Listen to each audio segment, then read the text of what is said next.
Nuk është hera e parë që ministrat e Edi Ramës vjedhin. Kanë vjedhur prej vitesh. Janë të akuzuar, po vuajnë burgim, ministri parë, ministri dytë, ministri treti, katërti, pesti, nuk mbahet më sa. Lere më pastaj deputete, kryetar bashkie. Po jo vetëm kaq.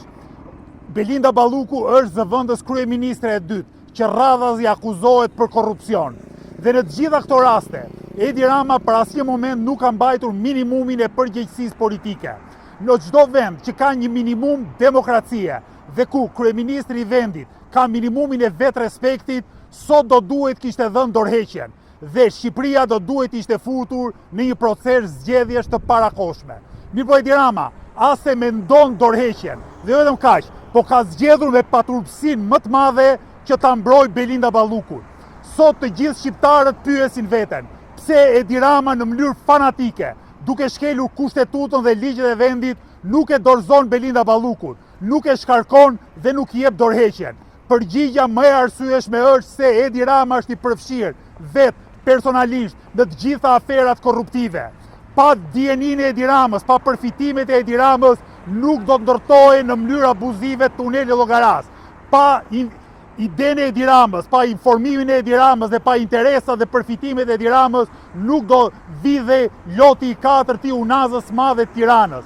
Pa dijenin, interesat dhe përfitimet e Edi Ramës, nuk do t'jepeshin me koncesion sa e sa rrugë që i kushtojnë qytetarëve shqiptar më shtrenjtë se çdo qytetari tjetër të Evropës. Këta që e kanë pushteti sot dhe ushtrojnë prej shumë vitesh, janë hajdutët më të mëdhej të historisë së Shqipërisë. Dhe është vërtet e vështirë t'jesh i pari në historinë e vendit tonë për hajdutëri, sepse ne na kanë vjedhur brez pas brezi, e kam abuzuar brez pas brezit pushtetshmit. Mirë po Edi Rama, Belinda Balluku, Erion Veliaj, e gjithë tjerët ja kanë dalë t'jenë kampion të hajdutërisë në Shqipëri, në Ballkan, në Evropë dhe dora në zemër duhet t'jenë ndër vendet e para të botës kur vjen puna për të vjedhur. Lëvizja Bashk dënon me forcë çdo akt korruptimi, kërkon me forcë shkarkimin urgjent të Belinda Ballukut, kërkon po ashtu dorëheqjen e Edi Ramës, kërkon shtrirjen e hetimeve edhe të Edi Rama, edhe të ministrat e tjerë, edhe të oligarkët, edhe të ata që kanë vjedhur bashkë me Belinda Ballukun. Këtu nuk mund t'jenë cat nënës e cat njerëkës. Ligji është i barabartë për të gjithë, askush s'mund t'jetë mbi ligjin. Ti mund t'jesh miliarder oligark, nuk mund t'jesh mbi ligjin, nuk mund t'jesh përmbi të drejtat që ka një qytetar i thjeshtë dhe detyrimet që ka një qytetar i thjeshtë.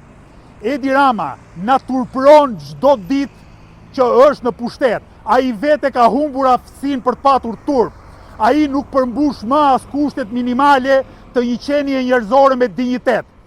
Mua më vjen gjithmonë mendje kur kujtoj Ramën një thënie Mark Twainit. Mark Twaini ka pas thënë që njeriu është e vetmja kafshë që duhet të turprohet, duhet skuqet nga turpi, ka mundësinë të skuqet nga turpi. Edi Rama prej vitesh, prej dekadash, që kur ka qenë kryetar bashkie dhe bashkë me të, Sali Berisha, Ilir Meta e gjithë llumi politikës vjetër, e kanë humbur kapacitetin për të pasur turp, e kanë humbur kapacitetin për të skuqur.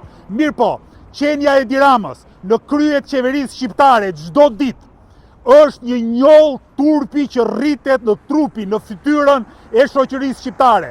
Ndaj unë ju bëj thirrje të gjithë qytetarëve të Republikës së Shqipërisë, në emër të Lëvizjes Bashk të ngrihen në këmbë, t'i thonë ndal korrupsionit, t'u thonë shporruni hajdutëve, boll na kanë vjedhur, boll na kanë zhvatur të smurët, kanë zhvatur punëtorët, kanë zhvatur pensionistët, kanë zhvatur çdo njeri që jeton me punën dhe sipërmarrjen e tij të ndershme. Hajdutët e kanë vendin brenda institucioneve, hajdutët e kanë vendin në burg. Në qoftë se nuk i fut drejtësia, populli shqiptar do të ngrihet në këmbë dhe do të kërkojë që secilit jap llogari për çdo dëm që i ka bërë këtij populli e këtij vendi ndër dekada.